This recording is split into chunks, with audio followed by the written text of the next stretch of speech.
Hey everyone, welcome back to On Purpose, the number one health podcast in the world. Thanks to each and every one of you that choose to listen, learn, and grow with us every single week. And you know that it's my intention to help connect you with thinkers, teachers, and guides that can help us learn to love ourselves a little more, that can help us learn to understand ourselves a bit more and navigate the challenges that come with the mind, our thoughts, our hearts, and emotions. Now, today's guest is extremely trusted, extremely an incredible thought leader in this space for countless years. And I feel so deeply grateful to have her on the podcast. Now, today's guest is none other than Byron Katie. And in 1986, at the bottom of a 10-year spiral into depression, rage, and self-loathing, Byron Katie woke up one morning to a state of constant joy that has never left. She realized that when she believed her thoughts, she suffered. But when she questioned them, she didn't suffer. And that is true for every human being. And you know how much I love questions and answers, so I can't wait to ask her. Now, since then, she has offered her profound and powerful process of inquiry called The Work to millions of people at free public events, in prisons, hospitals, churches, treatment centers, corporations, universities, and schools. As she guides people through the work, they find that their stressful beliefs about life, other people, or themselves start to shift. Through this process, Katie gives people the tool to set themselves free. Now, Byron Katie has written 4 major books, the best-selling Loving What Is, and I'm grateful to have 2 of them with me right now, so you can see them here. And of course, I Need Your Love, Is That True? 1,000 Names for Joy, and A Mind at Home with Itself, and 1,000 Names for Joy. And we'll be putting the links to these books in the comments as well. So please welcome to the show with an open, grateful, and deeply appreciative heart, Byron Katie. Katie, thank you for doing this. I'm so happy to have you on the show. Oh, Jay, my goodness, it's my privilege for sure. It's such a joy to sit with someone. And just for all of you who don't know, Katie and I were just exchanging some energy and some words before we started recording officially. And there's these moments that when you're present with someone, you feel this energy and aura and this immense joy and beauty that comes from them. And Katie, the way you just started this conversation, I felt it from the moment I joined the Zoom call. I can't imagine what I would have felt like if you were in the room with me right now. So I just wanted to thank you for making me feel so much joy just through your presence. Well, I'm so grateful that you're in the world, Jay. It's not surprising that you felt that. I'm grateful you're in the world. Amazing. Well, I want to start by talking about your journey, which I know you've spoken about many times, but I'd love my audience to really connect with your background, because I think that when we hear or see people who are incredible authors, incredible thinkers, incredible teachers, it's hard to realize that at some point they too had struggles or that they have struggles at all. And I think often people see guests on our podcast and think, oh, well, they have perfect lives and things are incredible and they've never experienced this. And that's what I want to start with. When you said that you were depressed for over a decade, and I want to start by asking you, how would you describe that chapter of your life, of what it felt like and how different it is to how you feel now? Oh gosh, it was horrible. It is something that I would never want another human being to have to live through. And in my world, people are experiencing that. You know, their emails that come into me, and I love my emails that, you know, there is a way out of suffering, but I didn't know that. And to wake up in the morning, Jay, and realize that I was still breathing felt like something was intentionally torturing me. And I was so suicidal and agoraphobic, so just trapped most of the time in my bedroom, and it was not fun. Let's see, describe it to you. My self-esteem and self-loathing was so strong that I was sleeping on the floor one morning, as I usually did, and next to my bed, because I was so full of self-loathing that I didn't believe I deserved a bed. That's the bottom line. So all I deserved was a sleep on the floor. But this particular morning, as I lay sleeping on the floor, I was in like this dead sleep, and a cockroach crawled over my foot. I opened my eyes, and basically all the suffering was gone. All the suffering was gone. And the valuable thing was that I saw, when I believed my thoughts, I suffered.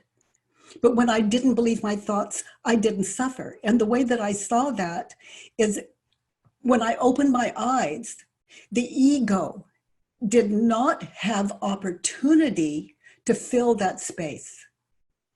And everything was present. And in that, I began to laugh. It was like I got the joke. I got it. And I saw, what I was thinking and believing was the cause of my suffering. And then the work was born on the floor in that moment. It was how all suffering is created, and it's true for every human being. We believe our thoughts, we suffer. We question them, we don't suffer. So some great minds said an unquestioned life is not worth living, and that's certainly my experience too. That's incredible that you were able to birth a whole new way of thinking in that moment. And I wonder, what were those thoughts that you were believing at that time? Where were they coming from? Was it family? Was it parenting? Was it relationships? It was from me. It was, there's something terrible is going to happen. There's something wrong with me. The world doesn't really care about me. No one cares about anyone. He doesn't care about me. I can't do it. All these, and I didn't even know what the it was most of the time that I couldn't do. But it was just this crazy, and the effect of believing those thoughts is depression and guilt and insanity. And from that moment on the floor, anytime my head, would say thoughts, would hit, is it true? It would just, the thoughts would happen like something terrible is going to happen, and it would evaporate. It couldn't continue after that moment on the floor. And so when people began to ask me, which was really strange and agoraphobic, being asked, anyone being in touch with an agoraphobic is pretty rare. But people began to just call me from all over the world. It was just, just one by one by one, and ask what, could they come live with me? The strangest questions. And I didn't know if it was the water I was drinking, the food I was eating. Because everything had so radically flipped, just like from one polarity to the other. But then when they'd ask what happened, and they would say, life isn't worth living. And it would blow my mind because I knew they knew better. I knew they knew better because once you know your own true nature, you see it in everyone and everything. Mm. And so I began to show them the experience on the floor. I asked the questions like something terrible is going to happen. Like they would say something terrible is going to happen, and I would say, is it true? And that puts them on the floor, not literally, but it puts them into that experience on the floor. And then how do you react? What happens when you believe the thought? And then they become aware of, in that meditative state, how do I react when I believe the thought? Of seeing those images of the past, not now, and the future, not now. Mm. And it moves their focus and attention from presence, where the given life is, the blessed life is right here, right now, without being so convoluted, or we're not confused when we are present. And whatever we need to do can be done there, and everything to do it with is also present. And then that third question, how do you react when you believe the thought? They become aware of the images and what they believe onto the images. So we have the image of, let's say, this morning at breakfast, and we see that image of that past, and then we believe words onto that image, and then the imagined life is created. And really, that is all of life that most humans understand. It keeps us like in the not now, in the not now, that past, future, that is not. And the movie is so, it's so all-encompassing. We really, like, I see me at breakfast, but I really believe that's me, even though I can't take it out of my head. I can't touch it. I can't move it. I can't throw it. That's not I. So that me of the past, me of the future. Now there's 3 of me.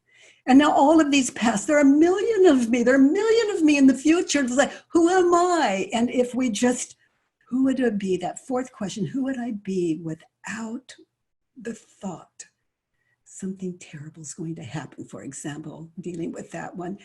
And it just drops the image of the past where something terrible happened, the future where it's going to happen. It dissolves the nothing, all those I's, and the answer to who am I? It's present, just present. And then, people are taking this on as a practice. And as they do take it on as a practice, they see these horrors of the guilt of the past and the horrors of the future.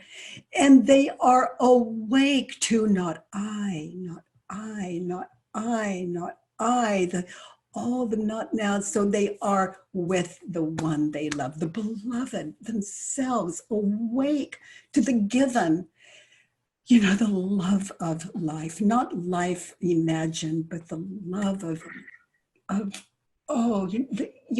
Jay, you know of all people what it's like to see. It's, oh my goodness, I could add stuff to it. Like, it sparkles, it shines, and it's none of those things, and it's all of those things, and it's humbling. It's being gifted. And so I understand why people want to be in the now, but how? And of course, I was shown this one way, and there are so many beautiful ways. It doesn't have to be just this or just that. There's something for everyone. And what I love about inquiry is it works with everything. It doesn't oppose anything. It doesn't even say, answer me. It just is like given freely. And so it, after all these years, more than 3 decades, it still excites me just to answer your question and feel like I'm taking over your entire program. Beautiful. I love listening. It's beautiful. And what I'm hearing so wonderfully is when these questions, and you use the word inquiry, it's like when these questions are these genuine, sincere requests and questions, as opposed to these demands. And I feel often our questions in the world are demands to the universe, as opposed to these inquiries. And so we often ask questions. We're always asking questions, even with our thoughts, but often we're asking demanding questions like, why is this happening to me? When is this going to end? Why is this not stopping? And those are not really questions. They're rhetorical demands. And I find that when we ask questions like that, we know that, let alone the universe, even our friends would not respond to questions like that, because they're not really looking for an answer. And so I love the way you're reminding us. Now tell us, Katie, if someone right now, and you have shown us the work, you've told us about the questioning process, but if someone right now is, and especially right now, is going through anxiety, depression, suffering from mental health, they are looking at this scenario of the world and they're having those thoughts. Yes. And one would say they're very valid to have those thoughts, especially right now. And there have been Yes. multiple times in history. What would be the first thing you would say that they need to do in order to realize that there is hope for them? Because I think for so many people, they get to this point where they believe their thoughts so much that they feel there is no hope left. Yeah. And there's no chance, just like you were saying you felt. I would say first, get in touch with your emotions, because they're the closest thing to you. And what blocks us from our emotions? What stops us from them? The truth sets me free. And that's my experience, unless it's drugs, alcohol. We do our best. And so I tried all of that, and I did it well, and it took me literally to the floor. But I would say get in touch with your emotions. Like when we're angry, for example, we feel it and we tense. And so to first get in touch with your emotions, in other words, notice. And then move up to your head and notice, because those emotions let you know, remind you of what you're thinking and believing is the cause of your suffering. And so then you can identify the thoughts you're thinking, and then don't trust them to stay. Move them from your head to paper. And then sit with those 4 questions with like, he doesn't care about me. That belongs on paper. And then you question it using these 4 questions and turnarounds. And the turnarounds are just finding opposites. So it's always free. Anything I have of value, if I have something of value, it's always free on byronkatie.com or thework.com. And how to do this is there, because if someone had told me, when you feel your emotions, just get in touch with them. And what are you thinking and believing? I would say, give me a cigarette. Yeah. in the days we used to smoke. Yeah, and I love that about getting it down into paper. I think it's so important to get out of our heads. And, when things are in your mind, you think that they're there, but they can get convoluted and polluted. And so I often say to people as well, which I love, is getting out into paper is almost sometimes voice noting and recording your own voice and hearing it. It puts you in such an observer mindset when you hear yourself, and you're like, when you can hear yourself, you can hear what you're really trying to say and what you're really trying to communicate. And it's almost like hearing in between the lines for yourself. Same with writing it down, when you can read out to yourself. I think those are such powerful tools. I love it when I've heard you say that to judge people is to keep them separate from me. And I like that so much, especially right now, because I feel that judgment is what creates so much divide. And sometimes even what I find is more subtle is judgment of judgment. So it's, we think that we are being right by judging, but actually we're simply judging someone for their judgment, if you know what I mean. It keeps us separate. It is the fence I put between you and me. And I feel that separation. So I'm just going to come at you, whether you like it or not, until you understand me. But it's my fence I have put up between us. The cause of all suffering is what we're thinking and believing. So what you and I are talking about right now is the cause of suffering. It's what we're thinking and believing. That is attachment. The Buddha talks about attachments. Religions talk about attachment and there's something else, but we'll say attachment. And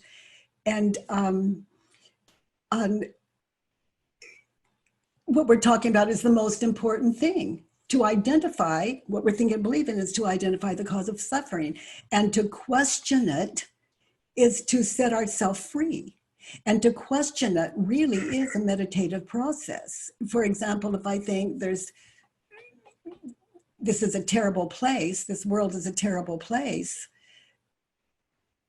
my mind will show me all the images of the past that prove it and the future that says it's going to happen again. It proves it. What we're thinking and believing is proven within us, but it's, as we say nowadays, fake news. It's fake news, and because it's not real, it's imaging, it's dreaming, it's the dream world. So to ask, is it true, begins to wake us up to reality.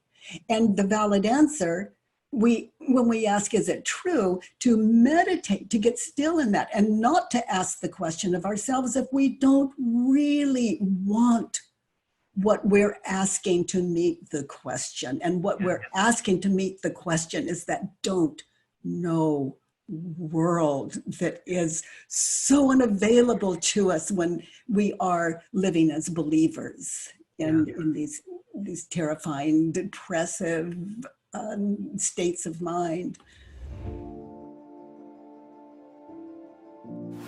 See, here's the thing. We can't move what we don't measure. We can't improve what we don't measure. We hear this all the time. It's really, really well known. And this is why I often think so many businesses, so many small businesses and companies struggle, especially in this new economy that we're now entering. You need every advantage to succeed, and you need to be able to measure everything all in one place. With NetSuite, you'll have visibility and control over your financials, HR, inventory, e-commerce, and more. Everything you need all in one place.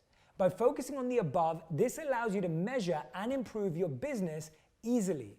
Now, whether you're doing $1 million or whether you're doing hundreds of millions in sales, NetSuite lets you manage every penny with precision.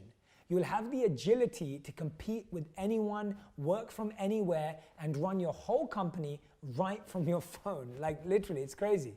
There are over 20,000 companies who trust NetSuite to make it happen. NetSuite surveyed hundreds of business leaders and assembled a playbook of the top strategies they're using as America reopens for business. After I reviewed it, I was blown away by how useful it was to me and my team. You can receive your free guide, 7 Actions Businesses Need to Take Now, and schedule your free product tour at netsuite.com/J. Get your free guide and schedule your free product tour right now at netsuite.com/J. That's netsuite.com/J. You all know I'm fascinated with human behavior. Something I reflect on is our motivation or lack of it to do things. We're always either running away from pain or running towards pleasure. Pain can be something small, like putting all your laundry away, right? We've all been there. Here's a topic that many people tend to run away from, but tackling it early is actually your best option.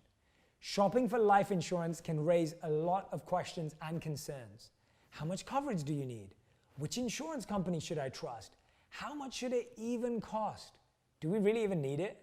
And at a time when it's more important than ever to have life insurance, the pandemic is making it a little more complicated to shop for it.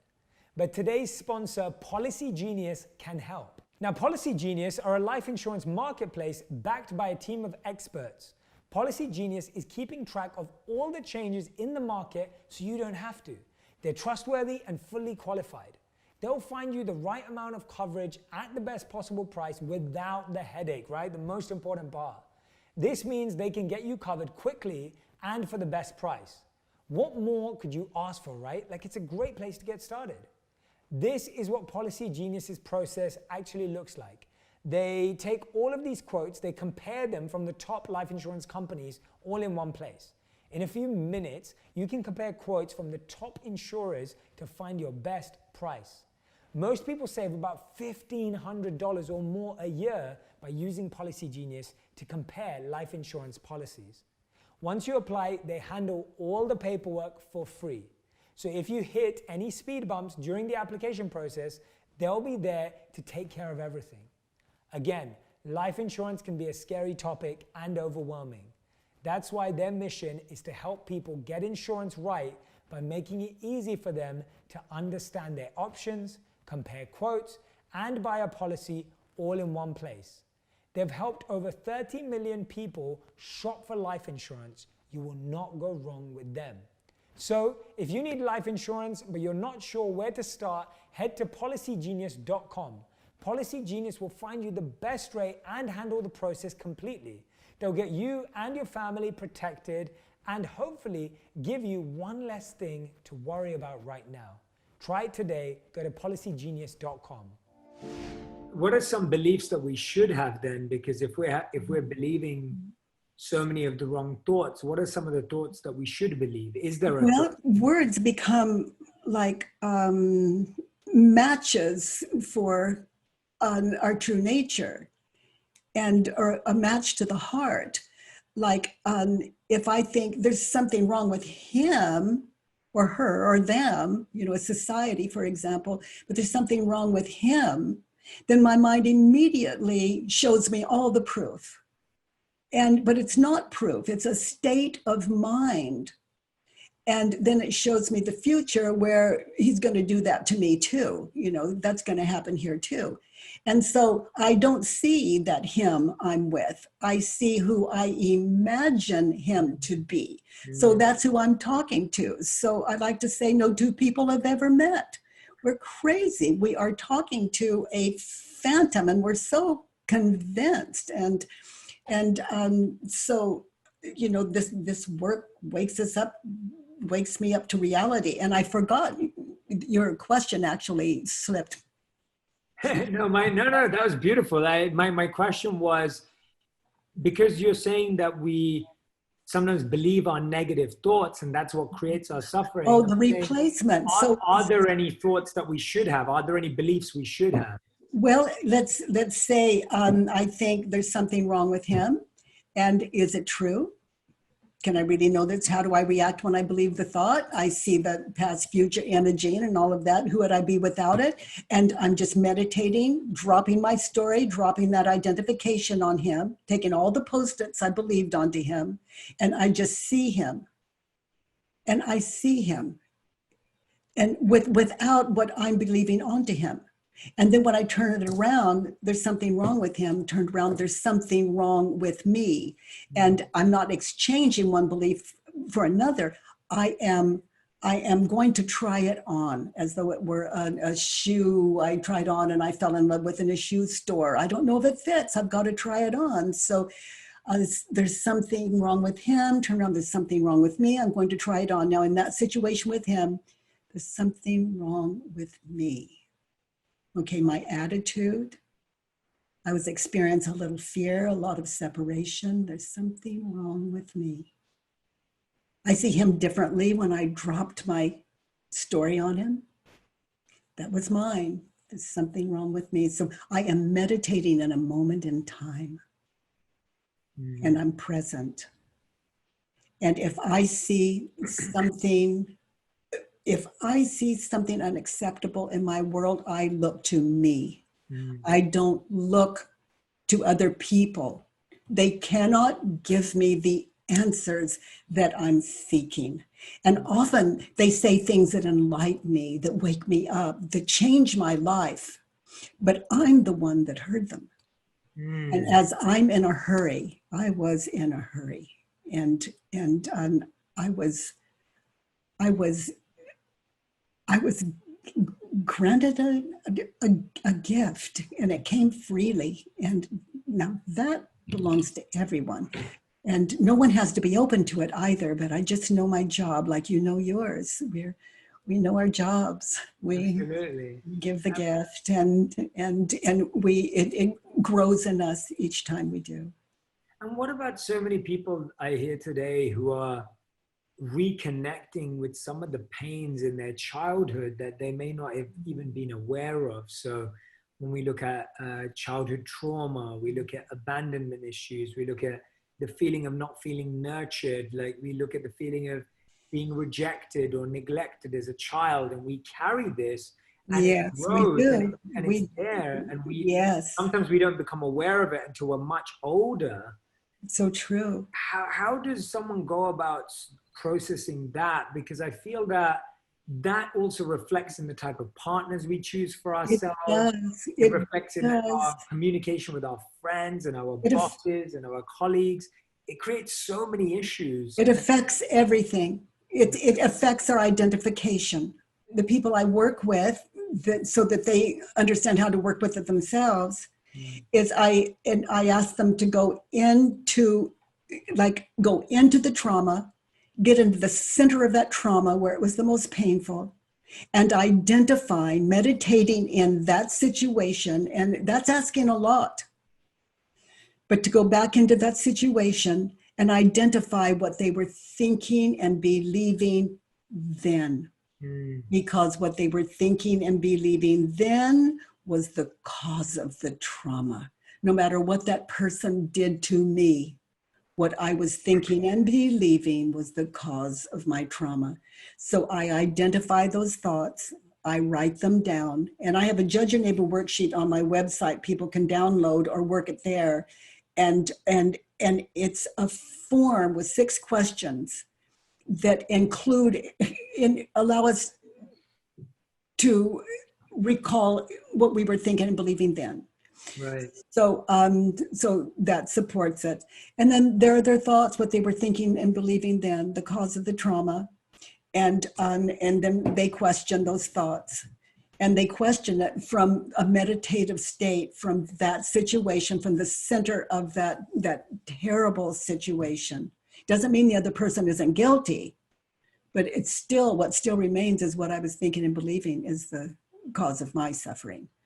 So I question those thoughts, and the trauma breaks, and I am enlightened to the cause of my suffering.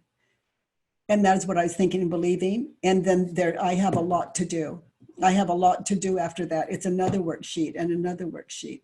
And, my mother, for example, said one day, let's hypothetically say, she said, Byron Kathleen, and I'm just a little kid. I'm just goo goo gaga. I'm just, and it doesn't mean anything to me. And she says, Byron Kathleen, and it means nothing to me. And then let's say 3 weeks go by, and she says, Byron Kathleen. And then one of my siblings say, Byron Kathleen. And my mother says it, my father says it. And then one day my mother says it, and I believe. I believe. And prior to that, I was not. Wow. The moment I believed, I am. And the same with, I'm a female. I'm this age. I have this color hair. I have this color skin. I have this. And now you have this, and you are that, and you are that. So I'm multiplying, like being in a mirror. And the whole world is reflecting what I believe back to me. So to go back to the beginning. Wow. And question, my name is Byron Kathleen, and that's so close to the ego. I don't invite people to go there. But if let's say you're raising children, this work is free. All it will cost you is your identity, and leave you in a kinder one. That is so powerful. What you were just saying there about constantly taking back to what was your belief at that time? What were your thoughts and your belief at that time? Because there are so many times when we believe and we have created a thought that we trust this person, yet we never knew if they were trustworthy. We never allowed them to earn our trust. We just gave it to them.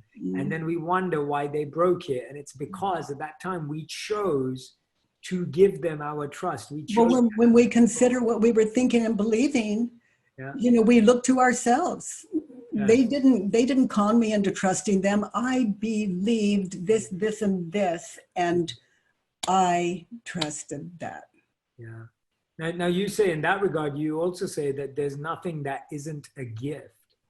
It's a friendly universe, you say. Yes. Oh my gosh, yes. It is a friendly universe. I get goosebumps just hearing it from you. It is a friendly universe. But what I'm thinking and believing about this universe could use a little work if I don't love it as it is. And we question what we're thinking and believing about life, and it leaves us in a friendly universe. It's the most it's a radical thing to wake up to reality. No downside. It's hard to accept because of our desire to control and our desire from our ego for things to be the way we want them to be. Yeah, our desire to be God. Correct. And that's and our desire to be God is an honest thing. It's just flipped into the ego's possession. So it's so we question what we're believing, and we become very humble, and then eventually we see that we, oh boy, this is wild, but still it's like I believed this universe into being, and if I don't love it, I need to question my universe. And that means question what I believe about you, about me, about them, about it, about God, about everything, and wake up to reality, and without any preconceived idea about what it is. And in my experience, it's nameless anyway. Nameless would take away from the beauty. It is that beautiful. And to even claim it says what it isn't. It's more than that. It's disrespectful for me to even attempt.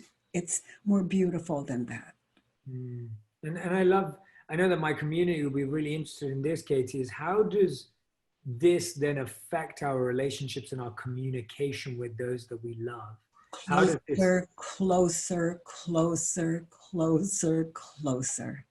No space, no distance, no separation, just living out of our true nature and trusting that. It's a fearless state of mind, which means that there's nothing we cannot accomplish. We wanted to accomplish something. If we don't, we consider what we were thinking and believing that stops us, then inquiry leaves us in this fearless state of mind. And it's really good to be clear what you're going after, what it is you really want. And so for me, that's a part of the journey. I want people to be free. And why am I doing what I do? Because I have seen they're already free. That leaves me jobless. They're already free. And then I discovered that what we're thinking and believing, what people are thinking and believing, is the only prison they've got. So I see, like on television, hungry children, people suffering, and I have been in some of those positions. And I have sat in the center of those experiences and identified what I was thinking and believing. And other than that, I was okay. So I understand that the world is, again, it's a friendly universe, Jay, and I'm very open to it not being. So I continue to test it. And your test seems to be proving your hypothesis correct. I see a lot of good. I would say I see only good, and anything less than that, I question. Yeah. I love what you say about the 3 businesses. Can you share about the 3 businesses? Yeah. I really like that. If I look at it at like my daughter, let's say the way she's raising her children, for example, or one of my sons, there are 3 kinds of business in all of the universe. There's mine, yours, and God's, and that's the God of your understanding. And if I'm mentally in my daughter's business, I'm sitting here with you, but mentally I'm in her house, knowing how she should raise her children, knowing what she should do, all of this. I'm talking to you, but I'm over there in my daughter's business. So if I'm feeling disconnected from you, I can just ask myself mentally, whose business am I in, and notice, and emotions will let me know for sure. And then just come right back to right here, right now. And this is where I can make change. I can't make change over there. I can't be in all these places at once, but we're all over the world. His business, her business, their business, God's business, the weather's business. That's such a great point. That's so true. We rarely are in our own business. So and the rarely. news takes us to everyone else's business. Our social media takes us to other people's business. We're always talking about other people's business. And how do you get your business done if you're always in someone else's business?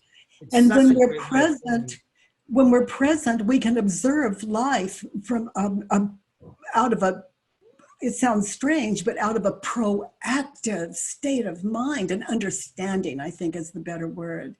And stay present and watch these things on televisions and walk in Black Lives Matter events, and we can do the most marvelous things and still be present.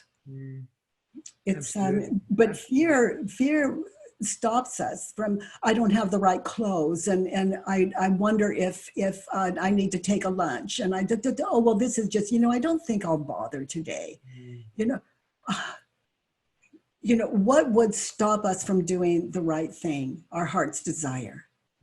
And literally our heart's desire, and to live out of that. Fear. Yeah. Katie, what is the secret to your long, incredible relationship with Steve? Oh, how did you both find it? How did you both find each other? How did you both know that you were right for each other? And how did you continue to create? He's better at telling this story, but a friend of mine said that I just needed to meet him, and that he's the one person in the world that could write on my book, Loving What Is. And oh gosh, how do I tell the story? He's so good at it. The bottom line, this sounds so, he asked me to marry him and I didn't know why not. And that's the truth of it. And I asked my 3 grown children, do you have a reason why I shouldn't marry Stephen? And they didn't have one, and I didn't have one. And what I knew of Stephen is he is good and kind and wise, and there just was no reason in the world not. But when you have a perfect life, when you're never lonely, let's say I'm always alone and never lonely as far as people go. I don't need anyone, and I married him, and he is just so completely lovable and dear and kind, and I don't know how this story sounds, but who wouldn't love that?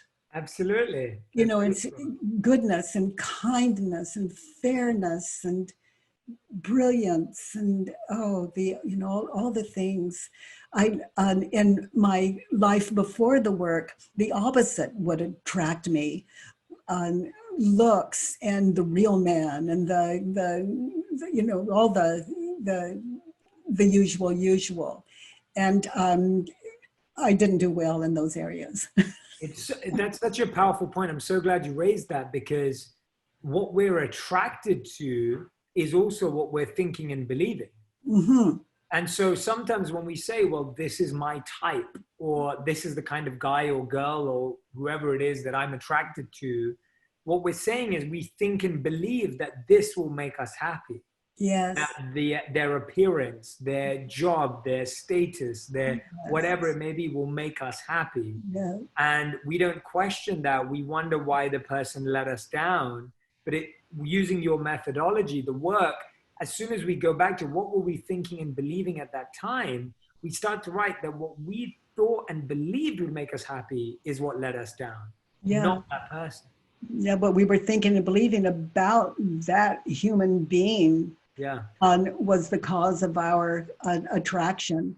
Yes. But once we question what we were thinking and believing about the human being, it loses its validity really and leaves us in an open state of mind where we're more able to see and hear rather than think over.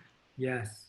Yes, so well said. And it's really registering. And for everyone who's listening or watching right now, when you're listening to this, I really hope that the repetition, every time Katie keeps talking about thinking and believing, what are your thoughts and what are your beliefs? If you genuinely revisit those pivotal, crucial, transitionary moments of your life, you recognize that all of that pain and suffering that you are experiencing or holding on to comes from a thought and a belief that you're still holding on to. Sometimes we're holding on for decades to a thought and belief that this person can still make me happy. And that's why we want them to be back into our lives. We are holding on to a belief that only that job can make me happy, or only that thing can make me happy. That is a thought and belief. And in that thought and belief is encapsulated all of our suffering. It's almost taking a suffering pill every day. And then when we get that job, we can't appreciate it because we're taking the same thinking into that job. So really not a lot changes. Maybe the money, but that's never enough either. Yeah, it's so profound for me. It's really hearing you repeat it today. And I've heard it before from you, but hearing you repeat it today, and I'm really hoping everyone who's listening is feeling the same way. Every time you say it, it's just going to step deeper and deeper and deeper into my head, to my heart. So, and it is work. It takes stillness. It's a meditative practice, sitting in, is it true? And then having the courage to sit in, how do I react? How do I treat that person? How do I treat myself when I believe the thought? And then I get still and I witness. And I'm not guessing at how I react and how I treat that person and how I treat myself. I'm witnessing real deal. And who would I be without it? And then I get to see the same situation again, minus, as I said earlier, the Post-its I was putting on the event, and I get to witness the real world. Absolutely. I'm sitting in the old world new. It's so, and then I have a lot of amends to make. I need to go back to that person, admit my wrong, and apologize, make it right, and start over. It's living. It's enlightenment has no power until it's lived. Yeah. And so to live it out, it goes into the identity, the cells of this apparent body. And it's like, it wouldn't overlook anything. Love is a power that leaves nothing out. So true. So true. Katie, I'd like to share these final two segments with you. This segment of the interview is called Fill in the Blanks. So I read a statement and I ask you to fill in the blanks for us. And we walk through them. So let's do that. So my first one for you is thoughts and judgments are, and you can fill in the blanks. False. Okay. True freedom starts with inquiry. Beautiful. Being present means love. Most people believe in goodness. The work has allowed me to be free. Change is hardest when my mind's not open to the world. Yes. I have no tolerance for to be continued. Life will show me what I have no tolerance for. I think of pain, but even physical pain is either remembered or anticipated. Yeah. That's a beautiful answer. I like it. And now I want to ask you, what is our final five? So this is the final five where you answer, and that was beautiful, by the way, Katie. You answer every answer with one word to one sentence maximum. So these are 5 powerful questions. So these are your final 5, Katie. This is your first one. What did you once pursue but no longer value? Power. Beautiful. Second question. What do you know to be absolutely true? Nothing. Oh, wow. Okay. Third question. What do you feel is so right, but other people disagree with you on? What is something that you know to be true, but other people would disagree or debate? That you're beautiful. I love that. Okay. Question number 4. If you could create a law that everyone in the world had to follow, what would that law be? Honesty. Mm. Authenticity. Mm. And your fifth and final question, what was the biggest lesson you've learned in the last 12 months? There's nothing out of order. Oh, wow. Wow. Byron Katie, thank you so much. It's been such a joy to be present with you for this time. You know, your work in the work and the 4 questions is just so universal and timeless that I feel that it can help so many of us out of whatever we're struggling with, and gives us a real pattern and process to keep reapplying in our life. I really hope that everyone who's listening and watching today will make the most of going to byronkatie.com or thework.com. We'll dive into the books that I mentioned, Loving What Is, which outlines the 4 questions, so that you can truly, truly start asking those questions in your life on a daily basis, putting them onto paper, and then using them throughout your life. Katie, is there a question that you feel is in your heart that I haven't asked you that you would love to answer or share with us today that you haven't shared? What would stop you? Stop me from? What would stop me from? What would stop you? From what, Katie? Oh, from living out of your purpose, off of your purpose, out of your purpose. I don't see that you're immovable in it. And I'm just, what would stop you? What would stop me is if I stopped praying and doing the work. Oh, stop praying. If I stopped praying and doing the work, then that I would be stopped, because I'm only immovable because of my intention and my prayers and divine grace. So if I didn't have access to divine grace anymore, then I would be moved immediately, because you know, what power do I have without that? Well, I don't see that happening. Thank you, Jay. Thank you, my heart. No, thank you. Please give me your prayers and your blessings. They would be very deeply appreciated, and I would welcome them with my full heart, because, and I can just see there is so much love in your eyes and your heart that I feel so fueled and nourished deeply by the energy you're sending my way. I can't thank you enough. I feel overwhelmed by it in a positive way. Thank you, Jay. And you have that always, because like you saying, this purpose we've been giving, you know, I love that everyone has it, and but what we're thinking and believing overrides that. And I love that sameness. And thank you for our time together. It's so precious, Jay. Thank you. I hope I get to meet you. I'm just like waiting till it's safe. I can actually be in the same room as you and get to spend some quality time with you. This was beautiful, and it's going to help so many. So thank you so much.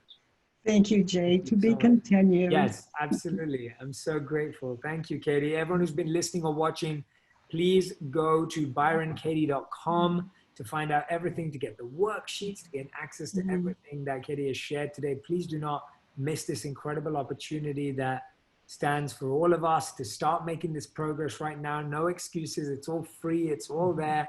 You can go and check out byronkatie.com, and I highly, highly recommend it. And please also share this episode. Share what you learned. What did Katie say that really stood out to you? What was the piece of wisdom that you're going to look at? Share it, because when you share it, someone else is going to find it, and then you're going to have that universal connection with them as well. So please, please pass it along. Pass on the words of Katie that really stood with you today, really resonated with your heart. And Katie, I'll hopefully see you soon and meet you soon. Thank you so much. Thank you, Jay. Hey everyone, my name's Jay Shetty, and welcome to my YouTube channel. Every week I'm sharing 3 videos that are going to help you feel more fulfilled, feel more happy, and more successful. Make sure you subscribe to this channel so that you can find out about the videos as soon as they launch. Press the like button and leave a comment, and let's keep making wisdom go viral together. Make sure you subscribe.